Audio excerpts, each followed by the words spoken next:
Hello and welcome to the Religious Trauma Network podcast. I'm Rebekah Drumsta, and today we have an awesome guest with us. I'm really excited to hear his story, but also the work that he's doing with tech and AI and all these really cool things that actually support people with religious trauma. So I'll let you go ahead and introduce yourself. Tell us your name, where you are, and any details you want. Sure. Well, my name is Demian Shipley-Marshall. Thanks for having me on the show. I'm a multidisciplinary artist and designer who's currently working in the UK, and my primary focus is on storytelling and education. And I am currently living in Southend-on-Sea in the UK and continuing to do my work both with teaching and storytelling. What led you, how did you first understand religious trauma, what it was, what attracted you to it? Do you have a background that includes religious trauma? Give us some more info. Sure. Well, I became mostly interested in religious trauma as part of my master's work with the Royal College of Art here in the UK. I just recently graduated from there, but I graduated from a program that was called Digital Direction. The goal of that program is to encourage people to explore how you can use emerging technology to ethically and inclusively tell stories that you think are critical to the contemporary world.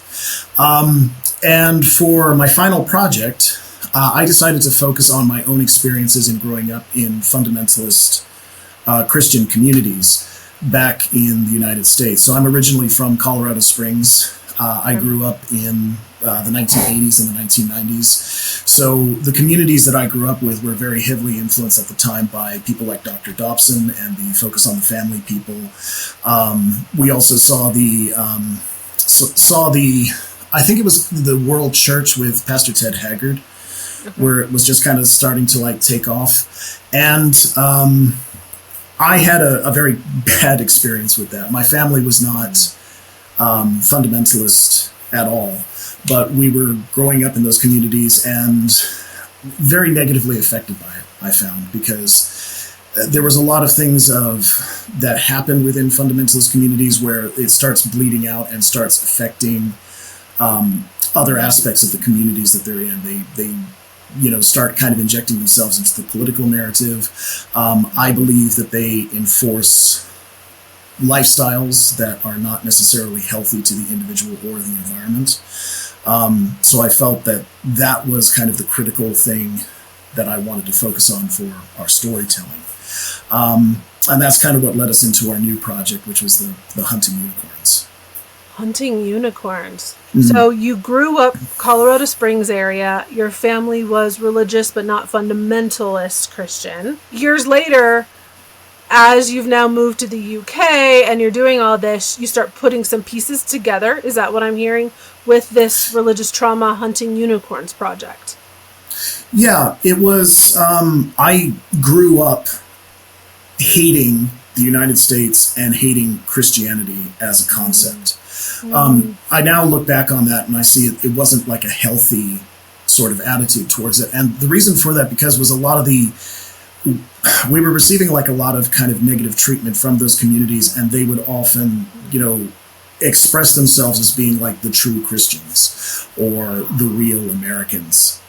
And so, not knowing anything different, being raised in that community, you just kind of started to come to the conclusion, well, okay, I really hate what you guys are about. I have to confess. As I said before, a lot of these people believe in very tightly controlled gender roles and things like that.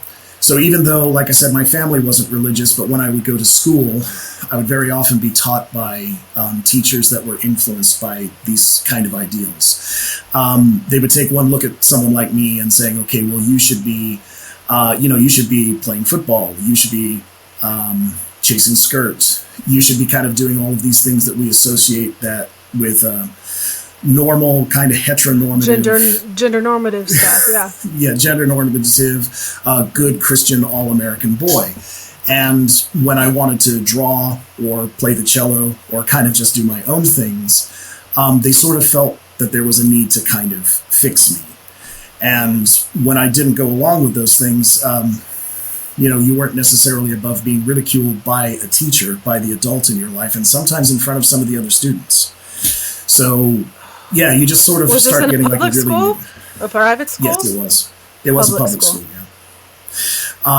And that's, even though that wasn't necessarily like legal, that wasn't necessarily something that was written that you could do, they would often find ways to kind of interject the behaviors that they think that you should have been doing.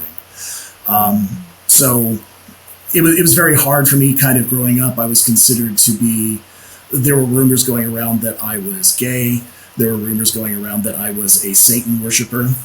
And this also got tied up with our family situation. I had a younger brother who suffered from a genetic birth defect. And we unfortunately lost him when he was 11 years old and I was 13. But there was kind of things that went along with some of these people, not everybody in the school, obviously, but enough to where, rumors about the reason that this was happening to us was because we had not accepted Jesus, because we were not Christian ourselves, that was kind of the reason that we were being punished for some of this kind of stuff involving my brother. This was also stuff that started to affect my parents. Yeah. My father, because he had to take a lot of time off work, was actually fired from his job. And he later talked to me about the firing. When it happened, I was kind of too young to understand about it. But when he talked to me about it, when he said, one of the things that his boss had said was, well, you've got to take all of this time off, but this is kind of your fault for not accepting the Lord. Oh. So I don't understand why we should actually pay for that. So we're just going to let you go because this is kind of your fault. This is the consequence you get for not believing the way we believe. Exactly. My mother had also gone into active duty National Guard. Okay. And this was partially because back then you actually did get your medical care for free when you went into the military. So this was partially how she was supporting the family. But she was actually, again, later talked to me that she was passed over for promotion because her commanding officer was evangelical. There were other men in the group that were also evangelical, and you couldn't have them taking orders from a woman. So, some really toxic stuff within that community that caused a great deal of, just sort of bad feelings in general. And like I said, I grew up thinking, okay, well, if this is America, if this is Christianity, I'm not about this at all.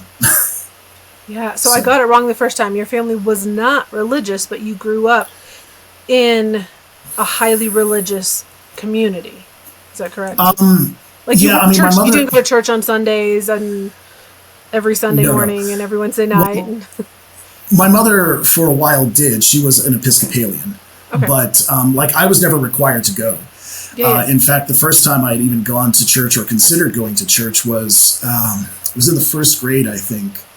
And when I would start trying to be friends with other people, they would ask, well, what religion do you belong to? As kind of their first questions, which I don't really think is normal for an 11-year-old to ask somebody. Yeah. But of course I didn't know because my parents... in their world, that was a normal question. Yeah. And because your family didn't fit what they thought was the right molds, everywhere you went, whether it was public school, the military that was based, that was local, you guys felt it. You were treated differently.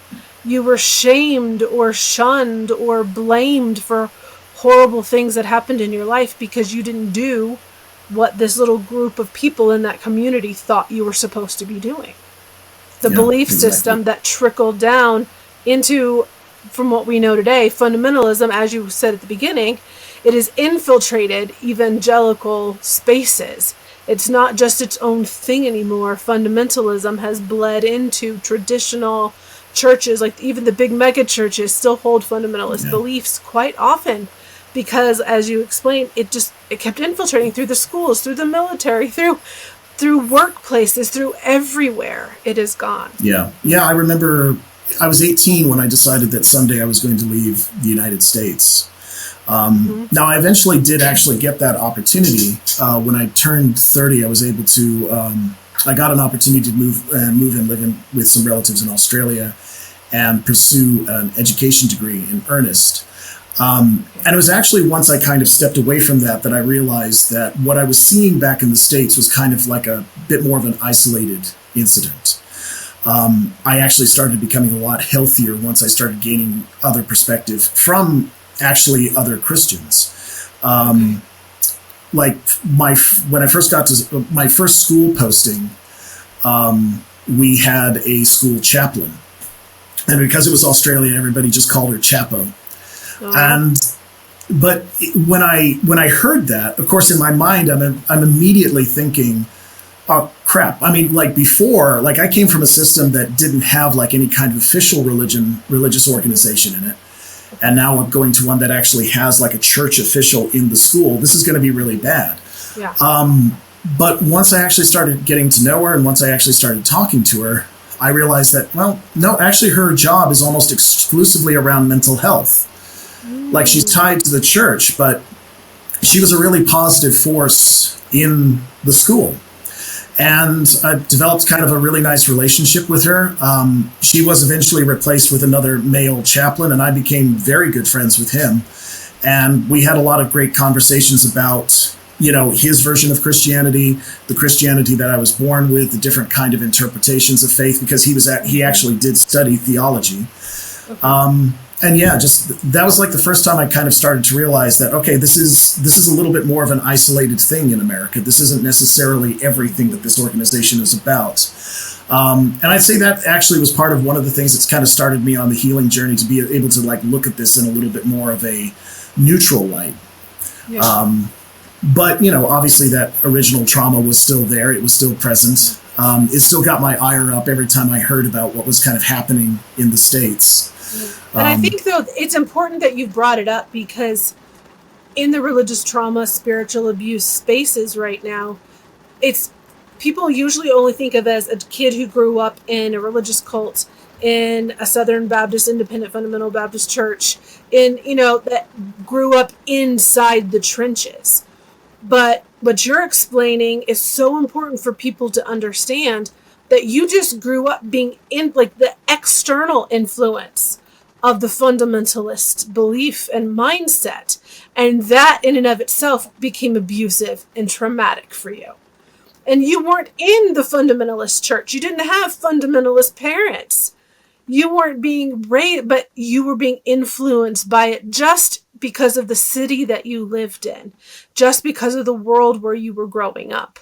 So it's so important for us to see and understand that it's not just happening inside homes and inside churches, that the behavior, the treatment of other people is abusive and traumatic outside of that as well, based on specific toxic and unhealthy beliefs that people are holding on to and assuming that they're right, that we have the truth, that we have those answers, and that's the only way it should be for everybody that's out there. Yeah. Instead of realizing Christianity, I like it. It's like a bowling alley. And so there's a whole lane that you can go down, and you're still within the lane of Christianity. But fundamentalists pick the one little arrow that's in the middle. And if your ball doesn't roll exactly straight down that middle little arrow, then you're not a Christian. But no, you have the whole lane, and you can actually jump into the gutter and sometimes get back out, and you're still in Christianity. So that narrow-mindedness.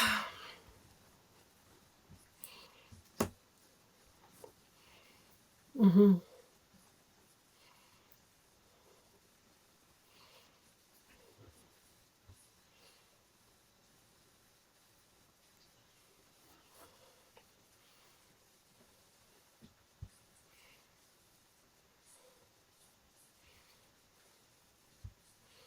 Mm-hmm.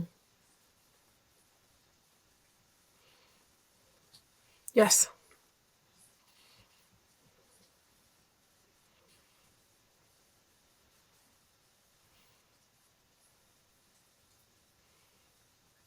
Mm-hmm.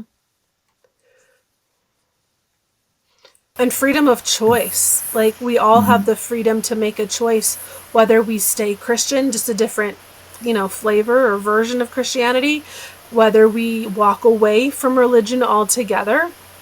Like that is removed when you grow up in that world. Your freedom of choice about what you believe or what you don't believe, that has been removed. And as a mom now, and as somebody who grew up in that world, I get it. It's scary to think about. Yeah. But what if I choose not to be a Christian anymore? What if my child decides that there is no God?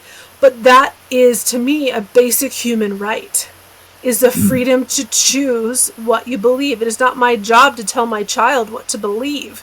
It's my job to help them know how to think, how to find information, and then to live the type of life that I believe I should be living. And let them empower my kid to make the choice and empower other people to make those choices. And yeah, it's hard, but at the same time, I think that's part of what we have to do when we're coming out of religious background, is learn. Where has this landed you now? Your views of, you were saying that it changed once you got to Australia and met some Christians who thought differently about Christianity. Have you had other influences, other experiences? Like where are you now? Where have you landed? Are you still processing some things? Or is that something you don't want to talk about? No, I absolutely am. When I left the United States, I was like hardcore atheist, like, Christopher Hitchens, Richard Dawkins, that kind of became my new Bible. I think nowadays, and I don't necessarily know if this is related to just my experiences in Australia, but they definitely sparked my curiosity into kind of exploring more kind of a spiritualistic sort of interpretation on things as well. These days, I would describe myself as what I like to think of it as an esoteric absurdist. Esotericism. Explain that for me. Yeah. No worries. So esotericism kind of goes back to Alphonse Lévy in the 18th century. He's notably known for creating the image of the Baphomet. He had some of his own kind of weird things. He was very into Templars and Gnostics, but what he fundamentally believed, and this is kind of what the Baphomet is supposed to represent, is this merging and balance of different concepts of ideas. When you look at the Baphomet, for example, it's both man and beast. It's both light and dark. It's both, evil and good. There's a lot of alchemical symmetry that goes into it. It is also... I would actually argue that it's also man and woman, because the original Baphomet does appear to be hermaphroditic when you look at it. But what he believed in, and he was a Catholic, by the way, but what he believed was that if you listened and took the perspective of all religions and all perspectives and kind of brought them together, you would start to form a closer understanding of what he called the true religion.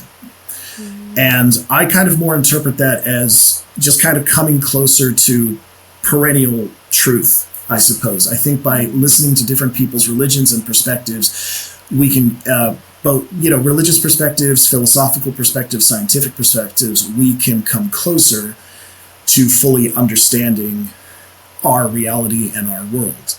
Now, where the absurdism comes into it is, number one, unfortunately, I don't think mankind's ego is quite to the point where it's going to allow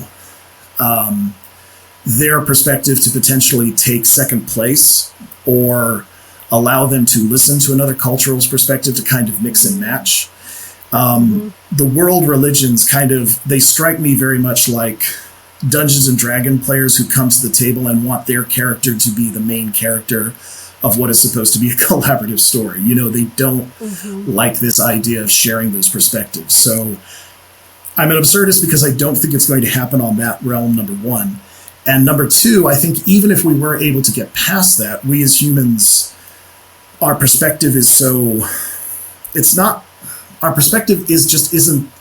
enough to kind of fully understand the larger picture of what our world actually is. That if we were able to start getting closer to the truth, it would start becoming so much more bigger and complicated than we could really even comprehend. So I guess that's kind of where I am now spiritually. I don't necessarily just hold that everything is observable, that it's all science, science, science. I do think that there is like this kind of element of, I guess, supernatural, you could describe it as, that influence us as well. very big into polypsychism, which talks about that if you take in and consume and excrete energy, you are part of a larger kind of consciousness. You could potentially see that consciousness of God as God. You could potentially just see that as a collective sort of energy that we all share. I kind of like ideas like that. So I'm not necessarily I don't necessarily hold with a religion, but I acknowledge that there is more of a spiritual aspect that connects us than we're able to see. We can sometimes feel it, perhaps. Yeah. Very influenced by figures like Hildegard of Bingen, for example. That was kind of one of her big things, was her God existed in this these things that we could feel and experience but couldn't necessarily touch. So like light and music and any kind of sound, or just, the feeling of the breeze on your cheek or something like that. Yeah. That's kind of where I drift to. You made a video about her, didn't you?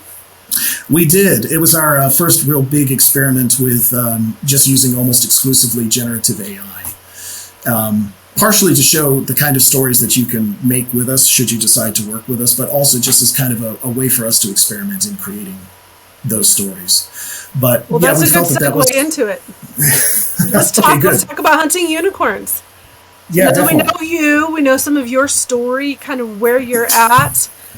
Mm-hmm. What is this project, Hunting Unicorns? Tell me more. So it's probably, let's take a step back and kind of talk about where it began. Okay. So when I decided in the master's program that I was going to work with this subject, I decided to hit up my mother as a collaborative partner, because while I'm very strong visually, I didn't have a lot of experience in writing stories or trying to hold a story together, and just not a lot of experience on the writing side of it. And she was at the time kind of re-engaging with her passion to start writing again. So we thought this would be a really awesome project for us to work on. When we initially started working with this, we decided that we started creating these kind of very surreal virtual performances that you would potentially see online or as part of an AR set. But they centered around the imagery of the unicorn, because in Celtic mythology, the unicorn is very closely associated with creativity, or the creative force that kind of exists in nature. That's what the power in the horn represents. And the horn is also an offensive weapon. Some unicorns can be quite violent in Celtic mythology. When you start seeing Christian influence come into medieval mythology, they develop the story a little bit more in that they devise a way to actually hunt and capture a unicorn. The methodology behind that is that you get a virgin, a maiden, to go lay in an open field. The unicorn becomes attracted to the maiden, lays down next to her and goes to sleep, develops this kind of trusting relationship. And that's when the hunters come, beat it. It's up for interpretation. They either beat it completely to death and it resurrects, or they beat it to near death. But the end result is that the unicorn is banded, so it actually has a collar around the neck. It's tied to a pomegranate tree, and the horn is either removed to be used either by a male hero or a king for use of its own kind of authoritative sort of power. So it's this creature that was lured in through trust, betrayed, and then its power to be created, its power to defend itself is then removed for the purposes of an authoritarian type figure. It sounds very much like we can identify with that. Yeah. It to us, it seemed very much like what children potentially go through when being raised fundy. Yeah. So when we started doing these performances, we brought them into the critiques at the Royal College of Art. And they saw the connection to the symbolism, they liked where it was going, but what they were concerned about was that we were speaking very much from the perspective of a child growing up in a fundamentalist family, and we didn't have that perspective. So again, getting back to that kind of ethical storytelling, what they encouraged us to do was either do a lot more research, make sure that you're not missing some key perspectives, or collaboratively work with somebody who is actually in who grew up in that situation so that you don't miss any kind of key parts of the story that need to be spoken about. And that's when we started looking at changing our direction into making a documentary. What we thought we would do is do something that was a, part history and current state of the evangelical churches and fundamentalist churches, but also have testimonials. We were really greatly influenced by the documentary. Is it Shiny Happy People or Happy Shiny People? I always get it mixed up. Shiny Happy People. On how they approached it. And one of the things that I took away from that documentary was that even the people who had broken away, who had religiously deconstructed, talking about their experiences with their community was still like very hard on them because, you're mentally and physically conditioned not to do that. Yeah, don't speak negative about your authority or about, Yeah. And on top of that, we also figured, well, if this is what it's like after you've left the community, we do want to try to talk to people who are also inside the community.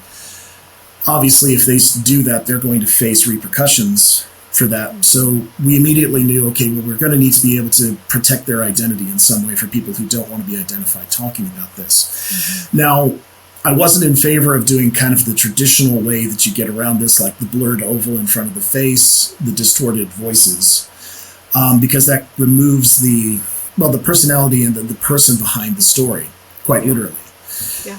So I started playing around with how we could use motion capture through the LiveLink Face app and put that onto metahumans. Because that process just gave like crazy good results. It really picks up the emotion in people's faces and then transplants that onto another human that is not the person. So the audience is still going to be able to see the emotions in the person's face and, not really be able to identify them. And we were further able to disguise people by using 11 Labs voice changer technology with their AI procedure, which kept the inflections, kept the speed, kept the tone of the talk, but completely changed the voice to where you couldn't recognize it even further. And that's when we started putting together like our first metahumans to kind of test this out. That's a great way to keep someone's anonymity without keeping, I don't even know what to say, keeping them, but yet they're anonymous. Yeah, that's brilliant. Right. Thank you. It was, we were really happy with the results, but as we started working with that more, we just kind of realized, well, actually this is the important bit. This is the story. Our perspective is okay, but I think if people are really going to understand what happens in fundamentalist communities, it's going to come from letting these perspectives come forward. So we made the entire project just about that. And the protection of the people's identity also extended into how can we protect them from re-triggering trauma. This is how, of course, we were first introduced to each other when we started reaching out to people who had worked with religious trauma. We talked to people like Michael Hannigan, Dr. Jill Harvey, and just started looking at, okay, so how can we make this to where it's maybe even possibly a positive experience for people to tell these stories. And that's what's led us into our current state. Right now, we're still using like metahumans and stuff like that, but recently we've been working more with how can we engage with stuff that's going to more give the people who we work with more creative control. Because that's one of the things with working with metahumans, you're kind of stuck with the hyper-real aesthetic. So, we've been learning, okay, how can we incorporate different kinds of animations? Can we use generative AI? What does that potentially look like? And I've also been learning a lot more kind of animation techniques with Unreal. We're currently working on another kind of prototype performance called the White Heart, where we're working with our first animal type character, animal actor to use. So that's kind of where we are now. We're continuing to seek extra perspectives. We're continuing to kind of expand out what we're able to offer with creative practices, just so people can come to us, work with their story as much as they want to, and create this kind of, create this story that the world can see about their experiences. So what do you think you learned from this process? What surprised you about whether it was religious trauma, fundamentalist families, mental health. What surprised you? What did you learn? What's a big takeaway that you have? The big takeaway from me is that we don't acknowledge people who are raised in religious communities struggle, particularly after they've deconstructed. One of the things that when I started working more with people who had undergone firsthand religious trauma is I thought back to my own experiences when I was engaging with my fellow students and kids that were these kids were kind of trying to force me into the Christian lifestyle, but what I didn't realize is how much these people are forced in their community to do that. I think it was been indoctrinated it was your line of, when you're in a fundy family and you're going to school and stuff like that, you don't have friends, you have a mission field, I think is a direct quote from one of the things that you said. And I didn't realize how bad that was. And I've often thought back to my own experiences with that is could this have gone a little bit more differently if I'd understood what that person was going through, if I wasn't so hostile towards them? Because when you've got a person coming up to you and saying, well, you're going to go to hell and stuff like that because of what you believe, you get very aggressive towards them. And defensive and protective of yourself. Right. But, I often kind of thought, if I knew what this kid was going through, would that have engaged more of a conversation of just, why do you feel that way? Why say that to me? Why do you think that's honestly what's going to happen? Do you honestly think I'm a bad person? Would that have maybe encouraged them to kind of, I don't know, would that have encouraged a different dialogue? Could that have maybe helped that person? Yeah. But I think that was kind of my major takeaways. I knew that I had a bad time with evangelical fundamentalist communities, but I just did not know the extent to which a lot of people were abused. The first time I started reading books from No Greater Joy Ministries by Michael and Debbie Pearl, that's just you just don't think that kind of, you just don't think that this kind of stuff goes on in America, this kind of physical abuse, and deliberately setting out instructions to where, physically abusing a child to where it's hurting and it's painful, but you can't get popped by Child Protective Services because there's no real hard evidence. I just did not realize that it was at that level. And for me, part of what this has kind of become is a little bit of an act of penance, I suppose. Other people need to know about what's happening here, because when these people deconstruct, come out of these communities, start seeking help, and are maybe not 100% okay with just completely embracing everything that goes on in kind of more of a liberal community, we do need to understand where they came from and understand that this is part of their process and their journey, and they need a little bit of support and understanding, rather than what I fear might just be this immediate rejection because, you're saying stuff. Because we're weird when we come out of it. We're really, really weird. But I think something that a light bulb in my head that went off when you said maybe if I'd known back then, it's a child to a child. Yeah. You were a child that was being treated this way. Yes, you did say by the teachers who would publicly shame you or humiliate you in front of the whole class in a public school, but it was the children. The kids were trying to pull you in. The kids were telling you were going to hell. The kids were the ones. So it's not just the preachers in the pulpits or the preachers and the people holding signs on the side of the road. It was literally the kids in public school, the kids that were in your neighborhood that you were playing with. The kids were the ones doing this to you. I look back and I remember things from my childhood that I said to people because I'd been told that was the absolute truth. There's a couple things I remember that I'm, I don't want to say I'm ashamed of, but I'm like, oh my goodness, I said that to them, but I was 12 or I was 14 and that's all I'd ever known. And so I appreciate how you're saying we need help. Those of us who are coming out, we're freaking weird when we start coming out because we've never seen friends before. We've never had a drink of alcohol. And so it's not that those are the things that we all decide to do. It's just there's so many things that we've never done or never seen or never been to. And so we're awkward. We're socially awkward. And so, like you said, people might reject us because we just seem, well, you say you're this way on this belief, but you're that way on that belief. You don't make any sense. Like, you're confused. Yeah, kind of, we are. And so thank you for wanting to be a voice for those of us who've come out and who are like stuck and in this weird, messy, who am I middle, trying to figure out, am I conservative? Am I liberal? Am I Christian? Am I not Christian? Like, what the heck am I? Yeah. And I mean, look, it's coming out of it screwed up. Like, look, I came out screwed up. We did eventually move out of that, like, really tightly controlled community. And when I went to high school, it was a very different vibe. It was a much bigger high school. It was much more diverse. You still got, like, we had the health teacher who smuggled in abstinence only sexual education. I remember the rose petal coming into the class and we all pulling the petals off of it. We got that in a public school.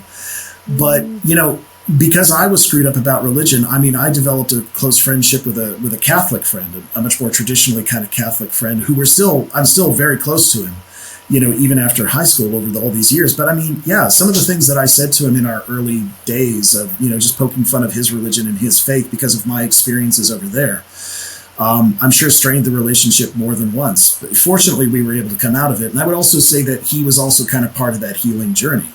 But yeah, it's just kind of one of those things. These systems that I think a lot of people are attracted to because it does provide a stability and a sense of community.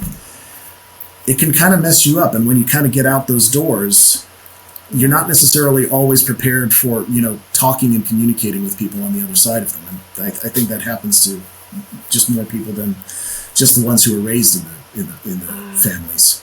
Well, it's like you were saying when you were explaining kind of where you are with your belief on spirituality today.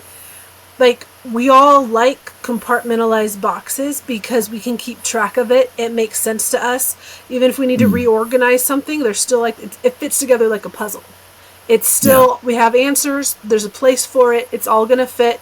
It's going to be a beautiful little picture.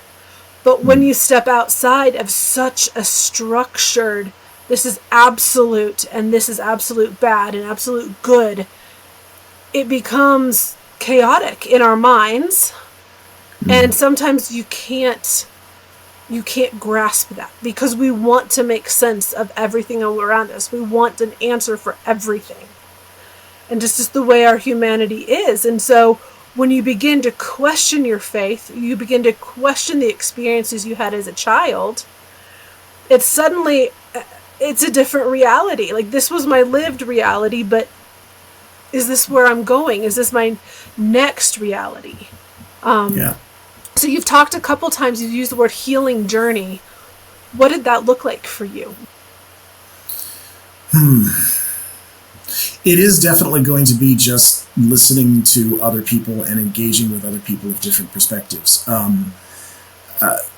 The only thing I think we could really do as far as a healing journey is concerned, I mean, for me, is just talking more.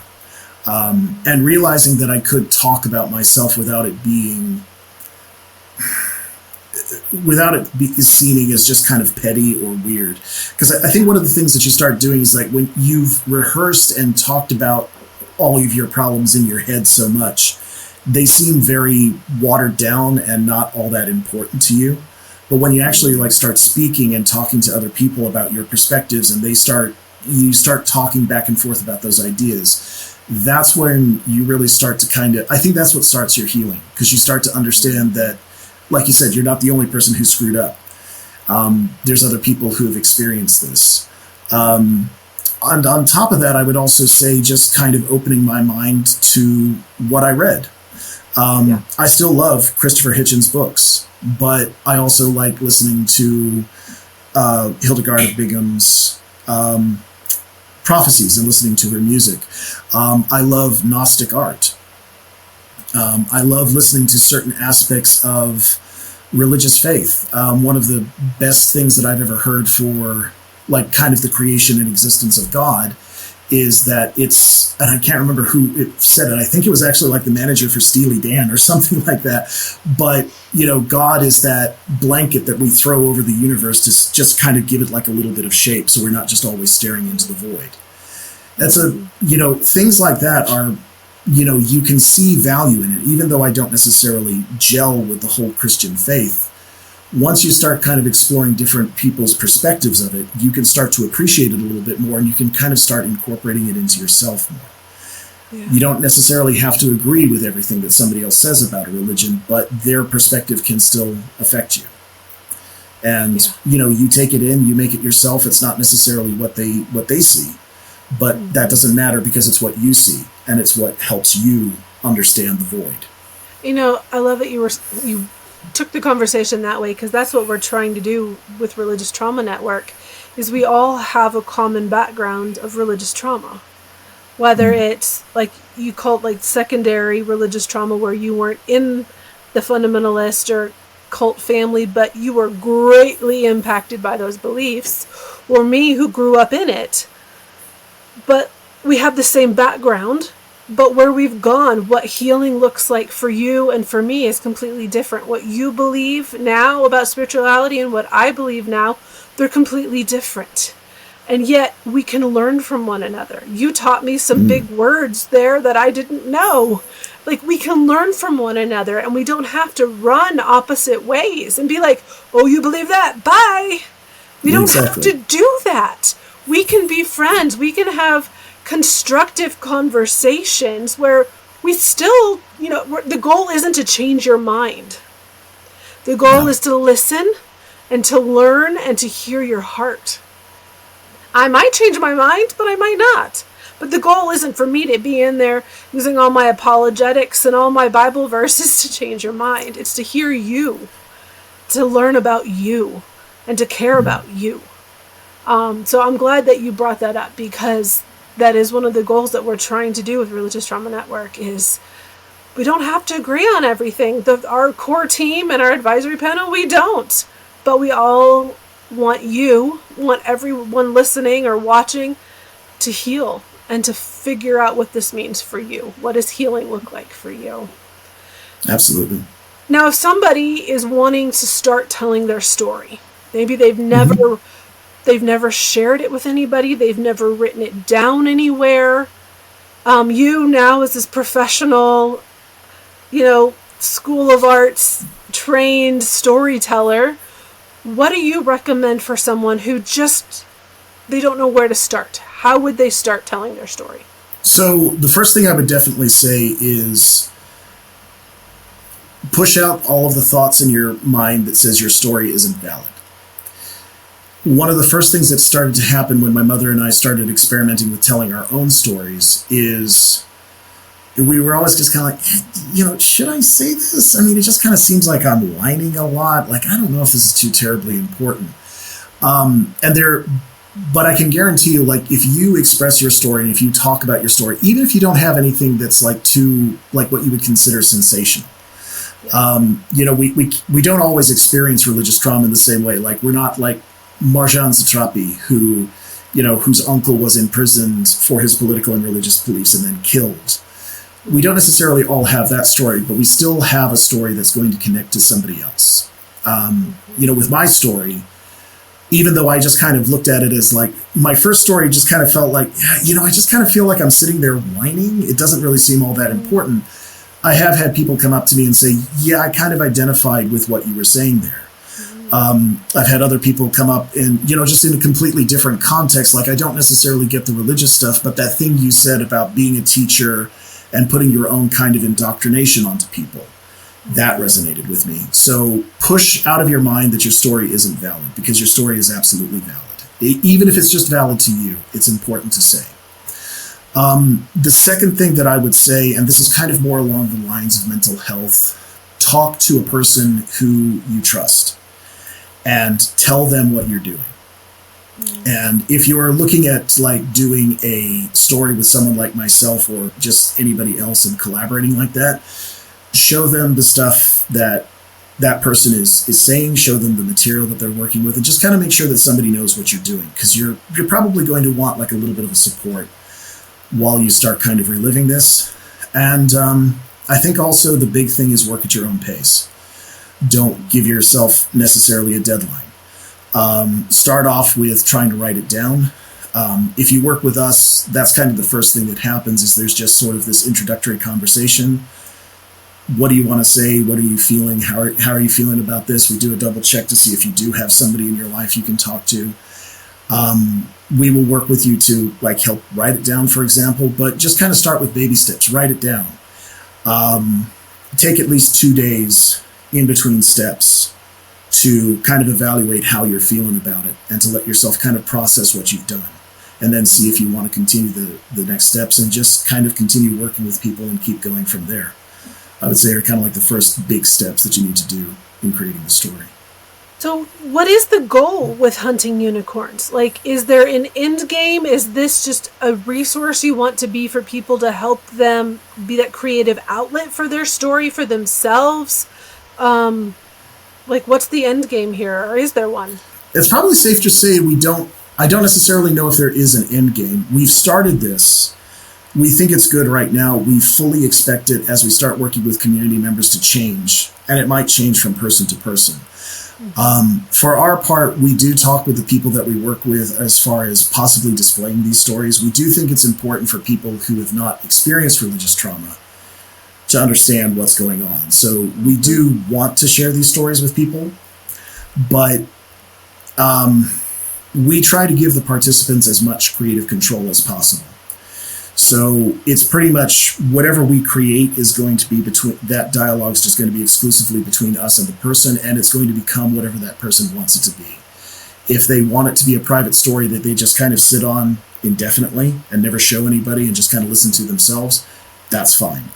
I think for us, it's mostly just about getting a collection of stories. We don't have like a set date of when the project's finished. We're just kind of like building up this database of stories. We're continuing to learn from people who experience these kind of traumas, because I think it affects both my mother and my professional art practice and kind of understanding this loss of individuality that happens when you do these kind of social expectations. Yeah, it's an interesting question. I don't really think there is an end game. It's just we're here, we want to make stories with you, and then that just becomes whatever you want it to be. And if I'm summarizing, it sounds like, and correct me if I'm wrong, yes, you want it to be a tool for an individual, for them to be able to process and use a creative outlet to express their story and maybe find some healing through that. If it sits there and they just watch it for themselves, then that's fine, because you've been able to help somebody. But you're also wanting to raise awareness. And at some point when opportunities come your way, whether it's through public viewings or whatever it is awesome art people do with digital art, you may take that if someone's comfortable and be able to share that to help raise awareness. Like you were saying earlier, educate people how to deal with us who've experienced religious trauma out there in the wild when we're walking around in our jobs and at Walmart and going to the movies or whatever we're doing for the first time or something. So correct me if I'm wrong, but... No, that's absolutely correct. I would also add to that, I think it's important for people to understand, there's situations like over here in Europe, we don't necessarily have quite the big fundamentalist organizations that you see in the United States, but there is like some temptation that way. A local church, a local Anglican church, I noticed on their sign they're offering these things called alpha courses. And I had a cousin of mine who is actually an atheist, but kind of the attitude here in England is even if you're an atheist, you kind of get involved with the church because it's more your community center. Yeah. And so they still go, they still show up, they do the blessing of the animals sort of things, but she showed up to her new parish in a place that she was living. And what the person said was, okay, well, yeah, we'll let you join the Anglican church, but you do have to take this alpha course first, of which he was very vague about. And of course, it used to just be like, yeah, come into our church. You're welcome. Everybody's welcome. It's cool. We just kind of hang, we chill. We talk a little bit about God, but we talk about other stuff. And when she started asking, well, what is this alpha course? And his response was, well, we just want to make sure that we're training you what's the appropriate way to work with faith and what's important to understand about our faith. And she kind of stopped him there and said, okay, at any point, is this course going to include what I as a woman should be doing, or, homosexuals are bad? Is any of that going to be covered with this? And he kind of ums and ahhed a little bit, and that's at the point where she left. So it's the thing about fundamentalism is it spreads. And I think people need to be fully aware of what happens when you kind of start playing around with this stuff in your communities and what it could potentially lead to. So like all the things you said, and I think it's also kind of like a little bit of an advisory for people who are maybe a little lost and thinking that this might be a potential thing that will give them some hope. It's important. I mean, I'm not saying don't engage with it, but it's important for people to understand the complete picture, because, as we said, this gets a little culty, and cults don't typically put everything out there, out on the front before you join. It's not very transparent. If there's shaming or shunning involved, those are cult-like tactics to be aware of, for sure. Yeah, definitely. So I was going to mention, you talked about telling your story and all of these things, and for people who are wanting to tell their story, even if it's just to a friend, or to someone you trust, maybe it is a therapist. But I had two of my own stories. One about me telling a story. The first was, I had a friend, the last church that we were part of, back when we lived in Texas. And I was at a trampoline park with a friend from the church, her little kids, and my daughter. And the kids were off jumping, and we were sitting there talking, and she was from Africa. She'd immigrated here, and then fell in love with the guy and got married. Now they have their beautiful children. And so we were kind of getting to know each other, and we built the level of trust that I was able to share some of my growing up experiences with her. And she sat there listening. Okay, well, tell me more. Well, what else? You did what? And her face just was in shock. And I'm just like, this is no big deal. Like, this is just what I did. This is what we lived through. Yeah, I probably won't do that with my kid. And she got tears in her eyes, and she looked at me and said, "You are one of the bravest women I've ever met." And I was like, no, you don't this was not that big of a deal. Like, this is just how I grew up. And so that me being able to share with someone and get their reaction, it helped me realize this really wasn't a normal experience. Even for someone not from my country of origin, but who'd been here for about 15 years, she understood that what I had experienced, the things I'd lived through, was not normal. And so that's part of the telling of your story, is it helps you begin to process. And writing it down or talking it out loud. And that's where, again, the full transparency part, I've actually worked with you and your mother to create a story, using your AI characters and all of that. And when I watched the story for the first time, it felt very surreal. I was like, is it really, that's me? Like, I said those words, I wrote those words, that's my story, but that's me? And it felt, watching it, it was this whole new way of hearing that story. Because again, I write, so I'm a writer, I'm a blogger, I'm a talker, I speak, I talk to other people or whatever. But somehow seeing this like cartoon style acted out in front of me, it was a whole different process of viewing my story, my experience. And so that's why I do believe it's important, whether, again, it's a therapist, someone, a family member, a close friend, talking it out and finding creative ways to express that. You brought that creative way for me, thank you, to be able to tell that story. And it was very helpful. It was a lot, it was deeper somehow. I felt it on the inside. I don't know how to explain it other than you could feel it in my core. It was kind of warm inside. Anyway. And if I can kind of add on to that, my mother had a very similar experience with her story. And just kind of add some of the perspective to that, one of the things that she said when she heard the story back was that, when I internalized this story and I listened to it about myself, I say those things, like kind of like what you were saying with your friend, like, oh, it's not a big deal. Look, it's whatever, because you relive it in your head so much, it just kind of seems like it's not huge.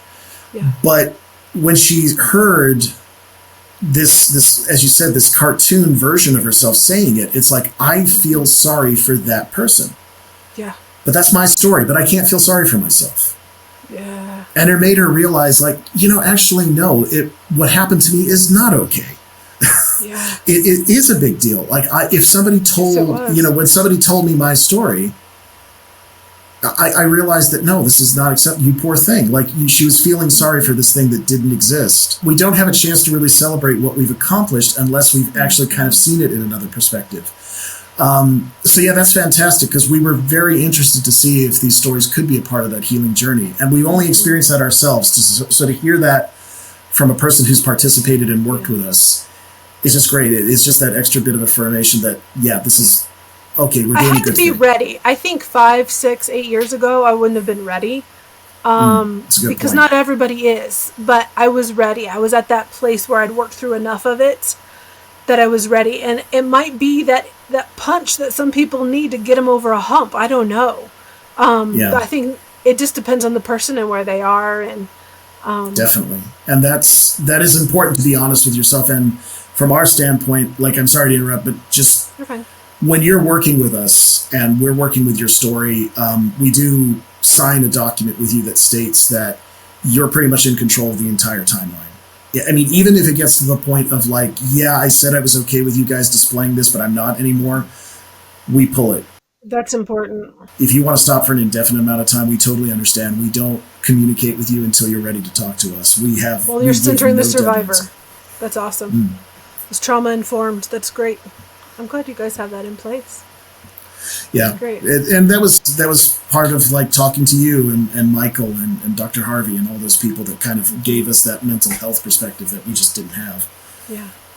I'm sitting here thinking the way Rebekah's brain works is sometimes a very scary thing.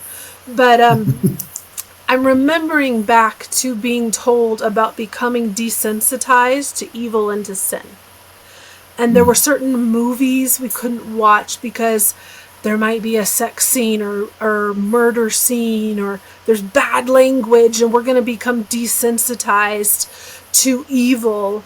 And so that's why we couldn't watch certain movies, certain books, music. We couldn't go certain places because then we would not be sensitive to the evil things anymore. And we needed to that. That was that quickening, that awareness that we needed to have that something was bad for us.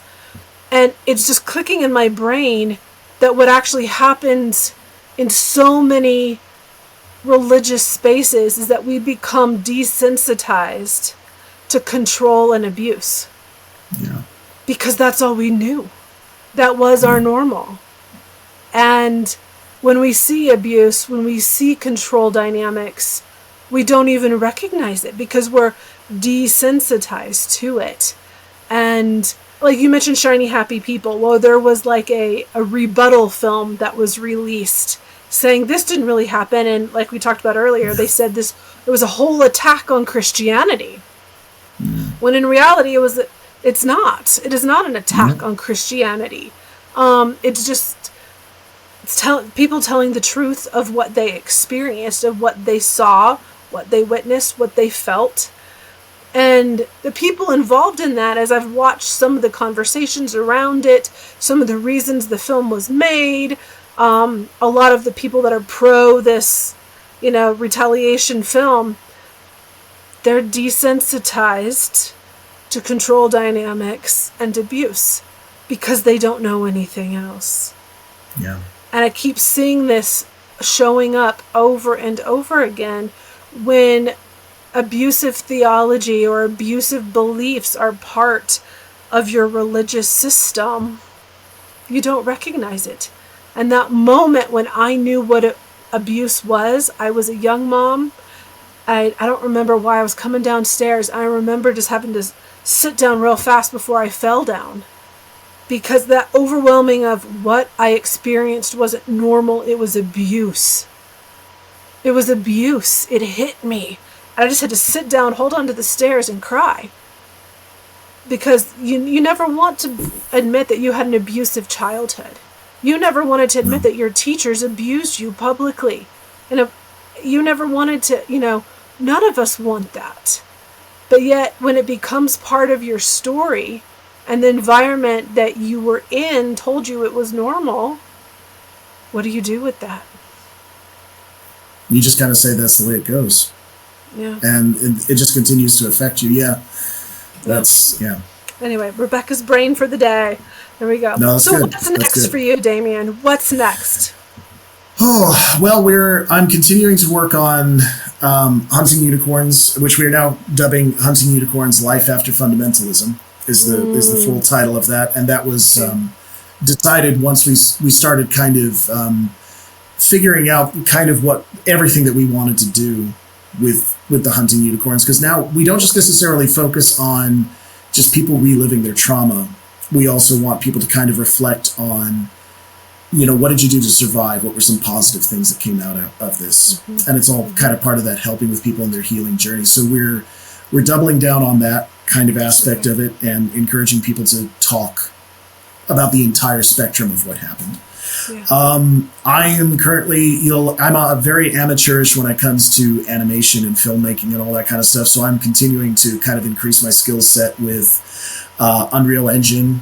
Something that I'd like to add just as kind of a little bit of perspective to folks who are kind of dealing with their religious deconstruction.